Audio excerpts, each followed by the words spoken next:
आज जिस चीज को करने वाला हूँ, आज स्पेशली पर्सनालिटी के बारे में बात करूंगा, क्योंकि हर पर्सन का नीड है, रिक्वायरमेंट है। हर पर्सन कहीं भी जॉब के लिए जाता है या कहीं भी बिजनेस करने के लिए जाता है। मोस्ट इम्पोर्टेंट डिपेंडेंट इन पर्सनालिटी, पूरा का पूरा डिपेंड होता है कि उसका पर्सनालिटी कैसा है।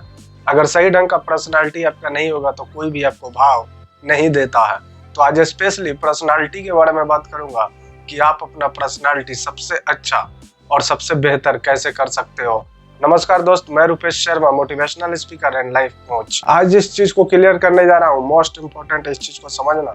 आज पर्सनालिटी के बारे में बात करूंगा, आपको 4 से 5 ऐसी ट्रिक बताऊंगा। मोस्ट इंपोर्टेंट चीजें होंगी जो हर इंसान के सामने आपका अच्छा इंप्रेशन होगा, और किसी के सामने भी जाते हो, कहीं भी जाते हो तो आपका सही ढंग का वैल्यू होगा और सही ढंग का रिस्पेक्ट मिलेगा। तो मोस्ट इंपोर्टेंट चीजों को क्लियर करूंगा, आप सही से समझना कि आपके अंदर वो सब चीजें हैं या नहीं है, क्योंकि बहुत ही डिपेंड होता है अपना पर्सनालिटी अपने लाइफ के रिगार्डिंग। आपका पर्सनालिटी सही ढंग का नहीं होगा तो आप सही से समझ लेना और दिमाग में बैठा लेना इस चीज को कि आपको किसी भी सोसाइटी में और किसी भी जगह पे आपका कोई रिस्पेक्ट नहीं होगा और कोई रिस्पॉन्स नहीं मिलेगा। तो मोस्ट इम्पोर्टेंट है अपने पर्सनालिटी को डेवलपमेंट करना और अपने पर्सनालिटी को सही ढंग से डेवलप करना। तो स्टेप बाय स्टेप चीजों को क्लियर करता हूँ। आपके अंदर वो चीजें हैं तो अच्छी बात है, अगर नहीं है तो इम्प्रूव करना शुरू कर दो। सबसे पहले नंबर जो चीज को क्लियर करूंगा उस चीज को आप ध्यान से समझना। जिस भी व्यक्ति का, जिस भी पर्सन का पर्सनालिटी स्ट्रांग होता है, जिसका भी स्ट्रांग पर्सनालिटी होता है, वो बंदा अपने लाइफ में और अपने काम के रिगार्डिंग ना बोलने के लिए बहुत ही सही ढंग से जाना जाता है, क्योंकि वो कभी भी कंप्रोमाइज नहीं करेगा किसी के भी साथ। क्योंकि जिसका पर्सनालिटी स्ट्रांग होता है, जिसको खुद के ऊपर कॉन्फिडेंस होता है, और बहुत सारे ऐसे समझ सकते हो कि जिसको अपने आप पे विश्वास रहता है, वो व्यक्ति कभी भी किसी के साथ कंप्रोमाइज नहीं करेगा। अगर वहां पे किसी जॉब में या किसी बिजनेस में उसको प्रॉब्लम हो रहा है, अगर किसी इंसान से उसको प्रॉब्लम हो रहा है, तो फटाफट ना बोलना बहुत ही सही ढंग से जानता है। उस ना बोलने की वजह से वो बहुत जगह उसका गलत रिस्पॉन्स भी होगा, लेकिन वो अपने रिगार्डिंग और बहुत ही सही चीज है, अपने स्ट्रॉन्ग पर्सनालिटी को डेवलप करने के लिए आपको ना बोलने आना चाहिए। बहुत सारे पर्सन तो ऐसे हैं कि अपने वाहवाही के चक्कर में, अरे उसको अच्छा नहीं लगेगा, मेरा इंप्रेशन खराब हो जाएगा, शायद उस काम को करने में अच्छा उसको लगता है या नहीं लगता है, फिर भी वो हाँ बोले जाएगा, हाँ कर देगा, फिर बाद में जाके पछतावा होगा कि नहीं, ना बोलना चाहिए था। तो दोस्त, हमेशा इस चीज को ध्यान में रखना, अगर स्ट्रॉन्ग पर्सनालिटी आपकी बनानी है तो हमेशा ना बोलने का आदत होना चाहिए। क्योंकि दोस्त, अगर ना बोलने नहीं आएगा तो कहीं भी अगर आप ऐसे ही घिसते रहोगे, पिटते रहोगे, चाहे वो काम आपके लायक है नहीं है, तो ऐसा समझ सकते हो कि हर इंसान ऐसे ही समझेगा कि आपका जरूरत है, आपका नीड है, आप बेगारत बैठे हुए हैं, आपके पास कोई काम धंधा नहीं है, आप बहुत ही फ्री हो, नकम्मे हो, निकर रहे हो, इसलिए आप इतना बेइज्जती के बाद भी किसी भी काम को करते हो। तो मोस्ट इम्पोर्टेंट है अपने जो भी आपका पर्सनालिटी है उस चीज को स्ट्रांग बनाने के लिए, उस चीज को डेवलप करने के लिए सबसे पहले आपको ना बोलने आना चाहिए। दूसरे नंबर में जो चीज आती है उस चीज को सही से समझना है। यदि आपकी पर्सनालिटी स्ट्रांग है तो आप सामने वाले पर्सन को रीड कर सकते हो, सामने वाले को पढ़ सकते हो कि सामने वाला आपसे बात करने में इंटरेस्टेड है या नहीं है।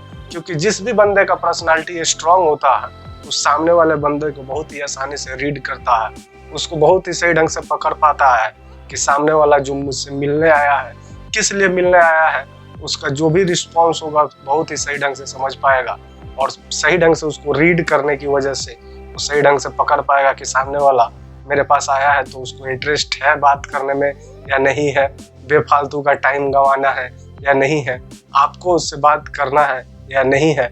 मोस्ट इम्पोर्टेंट है इस चीज को समझना।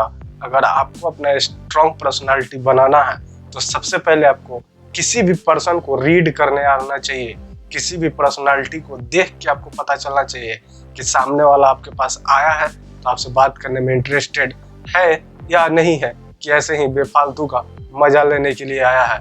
मोस्ट इम्पोर्टेंट है इस चीज को समझना। तीसरे नंबर में जो चीज आता है उस चीज को सही ढंग से आप समझना, सेल्फ कंट्रोल। मोस्ट इम्पोर्टेंट है, आपको सेल्फ कंट्रोल आना चाहिए, क्योंकि एक स्ट्रॉन्ग पर्सनालिटी के व्यक्ति के अंदर बहुत ही स्ट्रॉन्ग उसका सेल्फ कंट्रोल होता है, बहुत ही सही ढंग से अपने आप को बैलेंस्ड करता है, सही ढंग से अपने आप को बैलेंस कर पाता है। क्योंकि अगर आपके पास सेल्फ कंट्रोल नहीं है, आपका सेल्फ कंट्रोल स्ट्रांग नहीं है, तो आपको जल्दी गुस्सा आ जाएगा। किसी के भी सामने कौन सा काम आपको करना है नहीं करना है, फटाफट से उस काम का रिस्पॉन्स नहीं करोगे। अगर सही ढंग से आपका सेल्फ कंट्रोल नहीं होगा, आप सेल्फ कंट्रोल आपका स्ट्रांग नहीं है, तो किसी भी वर्क को आप लॉन्ग टाइम तक नहीं कर सकते हो। किसी भी वर्क पे आपको ज्यादा टाइम देना होगा तो आप नहीं दे पाओगे। आपने अपने जीवन में, अपने लाइफ में तराजू को देखा है? तराजू क्या होता है? तराजू देखते हो कितना बैलेंस्ड रहता है, एकदम दोनों साइड से देख लो, बैलेंस्ड हमेशा रहता है।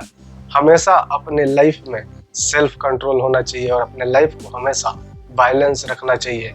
जब भी आप तराजू में किसी भी एक साइड वजन डाल देते हो तो एक साइड अपने आप उठ जाता है। तो हमेशा इस चीज को ध्यान में रखना अपने लाइफ में, वैसा कुछ भी मत करना। सेल्फ कंट्रोल मोस्ट इम्पॉर्टेंट है और हमेशा अपने लाइफ में इस चीज को बैलेंस करके रखना। अगर आपके अंदर सेल्फ कंट्रोल होगा, इन सब चीजों का आप समझना, अगर आपके पास बैलेंस है, सेल्फ कंट्रोल है आपका, तो आप किसी भी चीज को करने से पहले सही तरीके से सोच पाओगे और समझ पाओगे। बहुत सारे बंदे ऐसे हैं कि गुस्सा बहुत जल्दी आ जाता है, लेकिन जिस भी बंदे को सेल्फ कंट्रोल है अपने आप पे, वो बंदा जो भी होता है, कब उसका गुस्सा आना चाहिए, कब गुस्सा उसका नहीं आना चाहिए, कब कौन सा काम करना चाहिए, कब कौन सा काम नहीं करना चाहिए, उसको सही ढंग से पता रहता है। तो दोस्त, मोस्ट इम्पॉर्टेंट है, इसलिए आप अपने सेल्फ कंट्रोल को हमेशा स्ट्रॉन्ग करो। जब आप अपना सेल्फ कंट्रोल स्ट्रॉन्ग करोगे तो आपका पर्सनालिटी अपने आप स्ट्रॉन्ग होगा। चौथे नंबर में जो चीज आता है उस चीज को समझना सही से। जिस भी बंदे का पर्सनालिटी स्ट्रॉन्ग होता है, इमोशनली मैच्योर होता है। इस चीज को सही से समझना, इमोशनली मैच्योर होने का मतलब क्या है और मैं इस चीज को क्यों क्लियर कर रहा हूँ। बहुत सारे पर्सन ऐसे हैं, बहुत सारे ऐसे व्यक्ति हैं जो किसी एक बंदे से इतना प्यार करेंगे या किसी एक बंदी से इतना प्यार करेंगे, एकदम आंख बंद करके उसको प्यार करते जाएंगे, और जब उससे ब्रेकअप होगा या कोई भी प्रॉब्लम होगा तो उस एक पर्सन की जितना ज्यादा प्यार करते थे उतना ही ज्यादा नफरत करेंगे, और उस नफरत की वजह से अपनी पूरी की पूरी लाइफ बर्बाद कर लेते हैं। तो दोस्त, मोस्ट इम्पॉर्टेंट है अपना सेल्फ कंट्रोल जो भी होता है ना, आपका जो भी अपना सेल्फ पर्सनालिटी डेवलपमेंट करना है, तो मोस्ट इम्पॉर्टेंट इस चीज को समझना, आपका जो भी इमोशन है उसको मैच्योर होना चाहिए। क्या आपके लिए सही है, क्या आपके लिए गलत है, आपको समझ में आना चाहिए। तब जाके आपका पर्सनालिटी डेवलप होता है, तब जाकर आपका पर्सनालिटी स्ट्रांग होता है, तब जाके आप किसी भी सोसाइटी में, किसी भी ऑफिस में, किसी भी जॉब के अंदर आपको रिस्पेक्ट मिलता है या आपका रिस्पॉन्स होता है। नहीं तो दोस्त, अगर सेल्फ जो भी होता है ना अपना, कि अगर सही ढंग से अपना पर्सनालिटी जो भी है, आप अपने पर्सनालिटी को सही ढंग से अगर स्ट्रांग नहीं करोगे तो कहीं भी रिस्पेक्ट नहीं मिलेगा। तो दोस्त, आज के लिए बस इतना ही। कल फिर मिलूंगा एक नए कंटेंट, एक नए टॉपिक के साथ। थैंक्स।